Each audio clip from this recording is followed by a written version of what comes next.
রহমানির রহিম।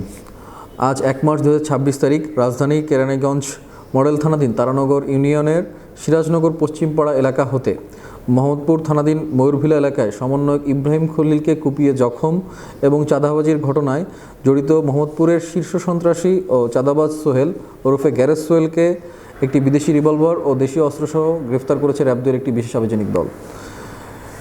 তার কাছ থেকে একটি বিদেশি রিভলভার, একটি ধারালো সামুরাই, একটি ধারালো ছুরি ও একটি দা উদ্ধার করা হয়।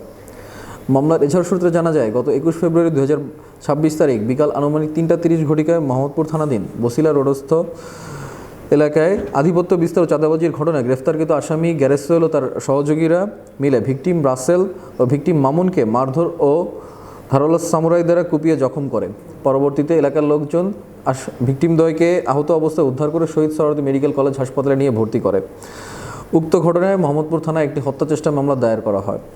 এছাড়াও আরেকটি মামলার এজাহার সূত্রে জানা যায়, গত 22 ফেব্রুয়ারি 2026 তারিখ রাত আনুমানিক 10:30 ঘটিকায় মোহাম্মদপুর থানাধীন বসিলা রোডস্থ ময়ূরভিলা নামক এলাকায় জুলাই হত্যা মামলার সাক্ষী এবং সমন্বয়ক ইব্রাহিম খলিল শুভকে গ্রেফতারকৃত আসামি গ্যারেজ সোহেল ও তার সহযোগীরা মিলে ধারালো সামুরাই দ্বারা কুপিয়ে গুরুতরভাবে জখম করে।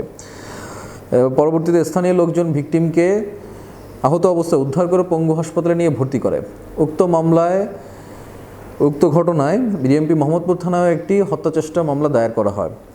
উল্লেখিত দুইটি ঘটনার প্রেক্ষিতে র্যাব-2 আসামিদের গ্রেফতারের লক্ষ্যে গোয়েন্দা নজর বৃদ্ধি করে। এরই ধারাবাহিকতায় আজ রাত আনুমানিক 1:30 ঘটিকার দিকে আসামি সোহেল ওরফে গ্যারেজ সোহেলকে একটি বিদেশি রিভলভার ও দেশীয় অস্ত্রসহ গ্রেফতার করতে সক্ষম হয় র্যাব-2। উল্লেখ্য যে গ্যারেজ সোহেল মোহাম্মদপুর একজন চিহ্নিত সন্ত্রাসী এবং চিহ্নিত চাঁদাবাজ হিসেবে স্বীকৃত।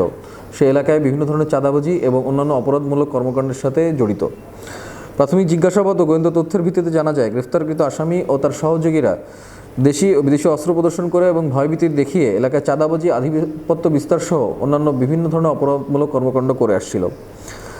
গ্রেফতারকৃত আসামিদের বিরুদ্ধে দেশের বিভিন্ন থানায় মাদক, অস্ত্র, হত্যা এবং হত্যাচেষ্টা মামলা সহ 60টির অধিক মামলা রয়েছে।